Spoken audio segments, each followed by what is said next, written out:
Good morning সকলোকে। এফালে ছোৱালীক থবলৈ যাবলৈ ওলাইছোঁ ষ্টেচন চাৰিআলি। ৰাতিপুৱাই বহুত বৰষুণ দিছে, চাওক। দিনটো সকলোৱে সুন্দৰ হওক তাকে কামনা কৰিছোঁ দেই।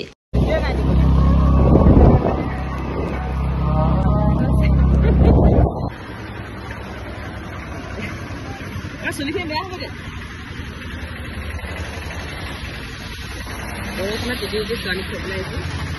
ছোৱালীৰ ৰেইনকোট কিনোতে মই কিন্তু নাই পিন্ধা দেই, দেখিছে মই একদম তিতি শেষ হৈ গ'ল।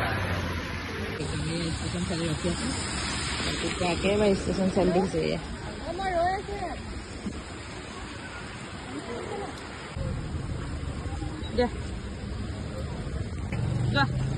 Bye bye. তিতি জৰুলি জুপুৰি ছোৱালীক থলোঁ আৰু এতিয়া ষ্টেচন চাৰিআলি দেখিছে। মই একদম তিতি শেষ হৈ গ'লোঁ। মই আৰু এতিয়া ঘৰলৈ যাওঁ। ৰাস্তাটো দেখাই দিছোঁ, একদম বৰষুণৰ পানীৰ অৱস্থা নাই। চাব দেই ষ্টেচন চাৰিআলি আৰু টাউনত মানে ৰাতিপুৱা একদম কি ধুনীয়া মানে নিৰিবিলি পৰিৱেশ। এয়া হৈছে ষ্টেচন চাৰিআলি ৰৈ আছোঁ মই। এইফালে